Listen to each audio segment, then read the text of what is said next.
Παρακαλώ, κύριε Βουλευτά. Ευχαριστώ, κυρία Πρόεδρε. Κυρία συνάδελφοι, κυρίες και κύριοι συνάδελφοι, κυρία Πρόεδρε, στο βιβλίο του Κίνμαν, ο τελευταίος μεγάλος δικτάτορας, αναφέρεται η ρίση του Δαβίδ Ροκφέλερ, του πρώην Προέδρου της Κεντρικής Τράπεζας των ΗΠΑ, μεγάλου στελέχους της λέσχης Μπίλντεμπεργκ, στην οποία ανήκει και ο Πρωθυπουργός μας, όπου το 1985 έκανε την εξής δήλωση. Είμαστε στο κατόφλι μιας μεγάλης μεταμορφώσεως του παγκόσμιου συστήματος. Το μόνο που χρειαζόμαστε είναι η κατάλληλη κρίση, μεγάλη κρίση, που θα αναγκάσει τα έθνη να αποδεχτούν τη νέα τάξη πραγμάτων. Αυτή η δήλωση ποτέ δεν αμφισβητήθηκε. Θα προχωρήσω διαβάζοντας ένα σημείωμα ενός παλιού μας συναδέλφου, ο οποίος έφυγε από τη ζωή πριν από λίγες μέρες, του Γεώργιου Αλέξανδρου Μαγκάκη, που αφήνοντας επικίδιο σημείωμα, το τελευταίο σημείωμα που ο ίδιος έγραψε, αυτός ο αγωνιστής της δημοκρατίας, πολιτικός μας αντίπαλος στις ιδέες, όμως κανείς δεν μπορεί να αρνηθεί ότι ήταν ένας αγωνιστής για την πατρίδα, έγραψε πως προς όλους εμάς «Σαλπάρω ήρεμος για τον άλλο κόσμο. Αυτό που αφήνω πίσω μου σίγουρα δεν είναι πια η Ελλάδα μου. Αυτός είναι άλλος τόπος, με ανθρώπους άλλης φυλής. Δεν με αφορούν. Τι θέλω εγώ ανάμεσά τους». Ο Γεώργιος Αλέξανδρος Μαγκάκης, λοιπόν, επιβεβαιώνει ουσιαστικά αυτό που ο Ροκφέλερ προέβλεψε, ότι αλλάζουν τα πάντα. Και ευθύνη, κυρίες και κύριοι συνάδελφοι, έτυχε στην Ελλάδα. Στην Ελλάδα που αποτελεί τον πυροκροτητή για τη δημιουργία της τεράστιας αυτής παγκόσμιας κρίσης που θα οδηγήσει, όπως βλέπουμε, στη νέα τάξη πραγμάτων. Τον πυροκροτητή που μέσω των ασφαλίστρων κινδύνων των ελληνικών CDS θα χτυπήσουν τη Γαλλία, την υποβάθμιση της Ισπανίας, της Πορτογαλίας, της Γερμανίας αύριο, της Αμερικής, του συνόλου του κόσμου, για να δημιουργηθεί το νέο νόμισμα, η νέα τάξη πραγμάτων, να εξαφανιστούν τα δικαιώματα των εργαζόμενων. Και εδώ, η χώρα της δημοκρατίας, στο ναό της δημοκρατίας, πρέπει όλοι να αναλογιστούμε τις ευθύνες μας. Απευθύνομαι σε εσάς, συνάδελφοι του ΠΑΣΟΚ, θεωρώντας ότι δεν έχετε καμία σχέση με τον Πρωθυπουργό που σήμερα εκτελεί αυτό το σχέδιο. Έχετε όμως ευθύνη να αντιδράσετε. Να αντιδράσετε σήμερα και να σκεφτείτε ότι σε αυτά τα έδρανα κάθισε κάποτε η Μελίνα Μερκούρη. Τι θα έλεγε η Μελίνα Μερκούρη σήμερα όταν έβλεπε το αντικαγκελάριο να περιφέρεται ως διοικητής της χώρας μας, κάνοντας υποδείξεις για μειώσεις εθνικής κυριαρχίας. Όταν έβλεπε μες στα Υπουργεία να κάνουν κομμάτι οι εγκάθετοι της νέας τάξης πραγμάτων, της κυρίας Μέρκελ. Τι θα έλεγε ο Βαγγέλης ο Γιαννόπουλος όταν έβλεπε να λαμβάνει εντολή η Βουλή των Ελλήνων και η ελληνική κυβέρνηση από εκείνους οι οποίοι προστάζουν, καταργώντας την εθνική κυριαρχία και τη λαϊκή κυριαρχία. Θα έλεγε όχι. Και το ίδιο που απευθύνομαι σε εσάς, απευθύνομαι και σε κάποιες εφεδρείες σε αυτήν εδώ τη Βουλή που βρίσκονται από άλλες πλευρές, οι οποίοι γλυκοκοιτάζαν το μνημόνιο στην αρχή, κάνοντας υψηλή κριτική. Εκείνοι που απαιτούν να διαγράφονται οι συνδικαλιστές που παλεύουν για τα δικαιώματά τους, αφήνοντας τους δημάρχους να εκτελούν τους σχεδιασμούς, όπως τον δήμαρχο Αλεξανδρούπολης που μίλησε, χωρίς να διαγραφεί εκείνος βέβαια, για την αυτονόμηση της Θράκης. Σχέδιο που του έφερε δικός μας, ναι κύριε, δικός μας, και πρέπει να διαγραφεί, αυτό λέω. Μα δεν έχει σχέση ο δικός μας και ο δικός, αυτό δεν καταλαβαίνετε. Και αυτό που δεν καταλαβαίνετε και δεν καταλαβαίνουμε και πρέπει να καταλάβουμε είναι ότι πρέπει να ενωθούμε όλοι, όχι για να παραδώσουμε τη χώρα, αλλά για να αντισταθούμε στην παράδοση της χώρας. Αυτό πρέπει να είναι το σύνθημα. Να ενωθούμε όχι για να υποκύψουμε στους νέους κατακτητές. Όχι για να ακούσουμε τους δοσύλλογους, αλλά για να πούμε το όχι. Το όχι στο οποίο πρέπει να οδηγήσει πράγματι σε ένα εθνικό μέτωπο αντίστασης. Κυρίες και κύριοι συνάδελφοι, το Σύνταγμα της Ελλάδος είναι σαφές. Το 120 του Συντάγματος λέει ότι ο σφετερισμός με οποιοδήποτε τρόπο της λαϊκής κυριαρχίας και των εξουσιών που απορρέουν από αυτήν διώκεται μόλις αποκατασταθεί η νόμιμη εξουσία. Οπότε και αρχίζει η παραγραφή του εγκλήματος.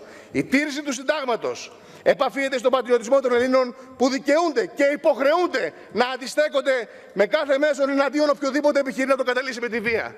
Και με τη βία καταλύεται το Σύνταγμα. Όταν ψηφίζονται αντισυνταγματικές διατάξεις. Όταν το μνημόνιο περνάει με 172 βουλευτές παραχωρώντας εθνική κυριαρχία, ενώ προβλέπεται ο αριθμός των 180 βουλευτών.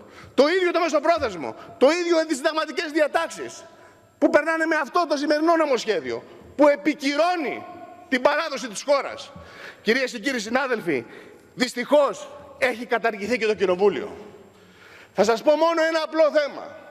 26 Πέμπτου του 2011 καταθέτω ερώτηση με τις καταθέσεις εγγράφων για να μας πούνε το ποιος αγόρασε το ασφάλιστο κινδύνου, το CDS, από το ταχυδρομικό ταμιευτήριο, το οποίο επολύθη τον Νοέμβριο και τον Δεκέμβριο του 2009 με ευθύνη και του Υπουργού Οικονομικών τότε του κ. Παπα-Κωνσταντίνου και του Πρωθυπουργού, και σήμερα αξίζει 26 δισεκατομμύρια ευρώ.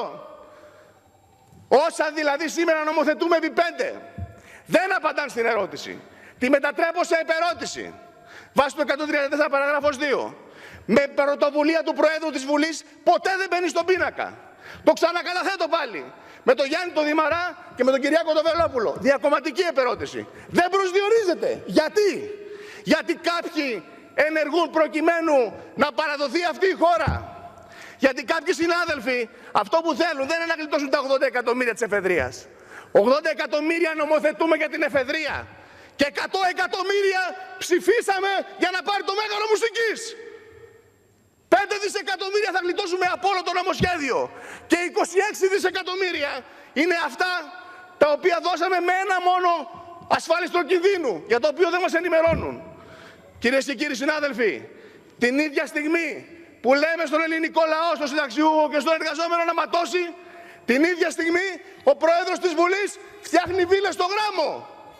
Αν είναι ποτέ δυνατόν, την ίδια στιγμή που λέμε στον μικρό επαγγελματία να κλείσει, την ίδια στιγμή στο Λαβρεντιάδη χαρίζουμε 1,1 δισεκατομμύρια. Και μέλος του Διοικητικού Συμβουλίου της Τράπεζας που αγοράζει η Πρώτον, η Ωμέγα, είναι ο αδερφός του Πρωθυπουργού. Αντί να κυνηγάμε να βρούμε αυτούς οι οποίοι κλέβουν στην Ελβετία, κλείνω κυρία Πρόεδρε, αντί να δούμε να τους φορολογήσουμε με 50% όσο πληρώνουν και οι Έλληνες φορολογούμενοι, τους βάζουμε φόρο 10%. Και την ίδια στιγμή ο αδελφός του Πρωθυπουργού έχει εταιρεία στην Ελβετία, στο καταγγέλει ο Νικολόπουλος στη Βουλή και ουδής απαντά, το καταθέτω στη Βουλή. Την ίδια στιγμή εργάζεται παρανόμως σε εταιρεία που παίζει CDS, που ποντάρει στην κατάρρευση της χώρας, στη Unigestion, και βγάζει και τη φωτογραφία του μπροστά. Και ουδής ενδιαφέρεται. Αλλά ξέρετε τι γίνεται? Βάζουνε αυτούς τους τύπους να κάνουν αγωγή στον βουλευτή, καταργώντας το 62 του Συντάγματος, για να με απειλήσουν με 15 εκατομμύρια ευρώ. Ο κύριος Μάργελος που έκανε το καλαμπόκι, ο ιδιοκτήτης AJ Partner, θέλει 10 εκατομμύρια ευρώ. Η κυρία Ξαφά, την οποία την είχε ο κύριος Μητσοτάκης βέβαια στην κυβέρνηση. Στο Διεθνές Νομισματικό Ταμείο 1 εκατομμύριο ευρώ. 1 εκατομμύριο ο Αντρίκος, 1 εκατομμύριο ο Μάκας, ο σύμβολος του κυρίου Δούκα. Κύριοι συνάδελφοι, εάν δεν κάνουμε μέτωπο απέναντι στην παράδοση της χώρας, θα είμαστε υπεύθυνοι. Και το γουδί δεν θα μας χωράει όλους. Τώρα πρέπει να πούμε όχι. Σας καλώ όλους σε μια συστράτευση για να προστατεύσουμε την πατρίδα μας και να προστατεύσουμε τη δημοκρατία. Ευχαριστώ πολύ. Πρέπει να πω σε ό,τι αφορά την επερώτηση που καταθέσατε, κύριε Βουλευτά. Η ερώτηση αυτή που κατετέθη με τον κύριο Δημαρά και τον κύριο Βελόπουλο έχει πάρει τη σειρά της, κατατέθηκε πριν λίγες μέρες. Προηγούνται ερωτήσεις κομμάτων και επερωτήσεις κομμάτων και αρχηγών, έχουν μπει στη σειρά τους κανονικά. Όχι, υπάρχουν πάρα πολλές, δεν είναι από τον Ιούλιο, κύριε Καμένο. Η ερώτηση που κάνατε και οι τρεις σας είναι πριν από μερικές μέρες. Η οποία ερώτηση, με συγχωρείτε να ολοκληρώσω. Τον Ιούλιο επερώτηση και πάλι πριν από μερικές μέρες. Με συγχωρείτε, αλλά αν παρακολουθείτε τη Βουλή και τις διαδικασίες της, ξέρετε ότι υπάρχουν ερωτήσεις του κόμματός σας, ερωτήσεις του κόμματος της Νέας Δημοκρατίας, του κόμματός σας, αν δεν κάνω λάθος, είστε στη Νέα Δημοκρατία. οι οποίες δεν έχουν συζητηθεί, διότι υπάρχουν κάθε φορά, κύριε Βουλευτά, υπάρχουν διαδικασίες, προηγούνται και προτεραιότητες. Από εκεί και πέρα, για να μην ακούγονται στην αίθουσα, για να μην ακούγονται στην αίθουσα ψευδείς δηλώσεις. Βεβαίως, αλλά πρέπει να γνωρίζετε πολύ καλά κι εσείς και τον κανονισμό και τις διαδικασίες της Βουλής, πριν φροντίσετε πολύ εύκολα, με μεγάλη δηλαδή ευκολία, να κατηγορήσετε αυτή τη διαδικασία. Το λόγο έχει ο βουλευτής της Νέας Δημοκρατίας, του νομού Λάρισσας, βουλευτής Λαρίσσης, κύριος Μάξιμος Χαρακόπουλος.